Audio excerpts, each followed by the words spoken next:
வக்ஃப் வாரிய சட்டத்திருத்த மசோதாவை எதிர்த்து உச்சநீதிமன்றத்தில் வழக்கு தொடர்வோம் என காங்கிரஸ் தரப்பில் தெரிவிக்கப்பட்டிருக்கிறது.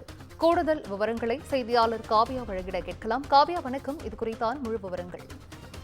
வணக்கம் சிந்துஜா. முன்னதாக மக்களவை மற்றும் மாநிலங்களவையில் வக்ஃப் வாரிய சட்டத்திருத்த மசோதாவானது நள்ளிரவில் நிறைவேற்றப்பட்டிருந்த நிலையில் தொடர்ந்து இதனை எதிர்த்து உச்சநீதிமன்றத்தில் வழக்கு தொடர்வதாக காங்கிரஸ் கட்சி சார்பில் அறிவிக்கப்பட்டிருக்கிறது. நாடு முழுவதும் வக்ஃப் சொத்துக்களை ஒழுங்குபடுத்துதல் மற்றும் நிர்வாகத்தில் உள்ள சிக்கல்களுக்கு தீர்வு காணும் வகையில் கடந்த 1995ஆம் ஆண்டு வக்ஃப் சட்டத்தில் சில திருத்தங்கள் மேற்கொள்ளும் மசோதா மற்றும் மசோதாவை முன்னதாக மத்திய அரசு மக்களவையில் தாக்கல் செய்திருந்தது. தொடர்ந்து நாடாளுமன்ற கூட்டுக்குழுவுக்கு இந்த மசோதா பரிந்துரைக்கப்பட்டிருந்த நிலையில் நேற்று முந்தைய தினமானது மக்களவையில் இந்த மசோதா விவாதத்துக்கு வந்தது. தொடர்ந்து 14 மணி நேரத்திற்கும் மேலாக நடந்த இந்த மசோதா தொடர்பான விவாதத்தில் நள்ளிரவு 2:30 மணிக்கு மக்களவையில் இந்த வக்ஃப் வாரிய சட்டத்திருத்த மசோதாவானது நிறைவேற்றம் செய்யப்பட்டது.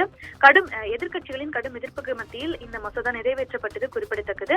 இதே போன்று நேற்றும் மாநிலங்களவையில் தொடர்ந்து இந்த மசோதாவானது விவாதத்துக்கு வந்தது. இந்த மசோதாவை எதிர்த்து காங்கிரஸ், திமுக, கம்யூனிஸ்ட் மற்றும் மார்க்சிஸ்ட் கம்யூனிஸ்ட் கட்சி உள்ளிட்ட பல்வேறு எதிர்க்கட்சிகள் தங்களது வலுத்த கண்டனத்தை தெரிவித்திருந்த போதிலும் மாநிலங்களவையிலும் இந்த மசோதாவானது தொடர்ந்து நிறைவேற்றம் செய்யப்பட்டது.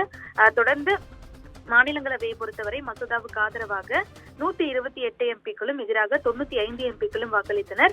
மாநிலங்களவையில் பெரும்பான்மைக்கு 119 போதும் என்ற நிலையில் அவையின் தற்போதைய மொத்த எண்ணிக்கை 236ஆக இருப்பதால் பெரும்பான்மைக்கு 119 போதும் என்ற நிலையில் தொடர்ந்து 128 எம்பிக்களின் ஆதரவை தொடர்ந்து மாநிலங்களவையிலும் மசோதாவானது தாக்கல் செய்யப்பட்டது.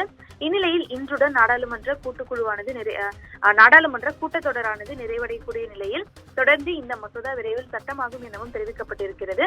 இந்த நிலையில்தான் தொடர்ந்து ஏற்கனவே முதலமைச்சர் மு.க. ஸ்டாலின் உள்ளிட்ட பல்வேறு மாநில முதலமைச்சர்கள் அதாவது எதிர்க்கட்சி ஆளும் மாநிலங்களின் முதலமைச்சர்கள் தங்களது கண்டனத்தை தெரிவித்திருந்த நிலையில் தொடர்ந்து வக்ஃப் வாரிய சட்டத்திருத்த மசோதா தொடர்பாக உச்சநீதிமன்றத்தில் வழக்கு தொடர்வோம் என காங்கிரஸ் அறிவித்திருக்கிறது. இந்திய அரசியலமைப்பின் கொள்கைகள், விதிகள் மற்றும் நடைமுறைகள் மீதான மோடி அரசின் அனைத்து தாக்குதல்களையும் நம்பிக்கையுடன் எதிர்க்கிறோம் எனவும் தெரிவிக்கப்பட்டிருக்கிறது. ஏற்கனவே காங்கிரஸ் சார்பில் CAA, RTI உள்ளிட்ட பல்வேறு சட்டத்திருத்த மசோதாவை எதிர்த்து உச்சநீதிமன்றத்தில் வழக்குகள் நிலுவையில் உள்ளது குறிப்பிடத்தக்கது. விரிவான விவரங்களை வழங்கியமைக்கு நன்றி காவ்யா.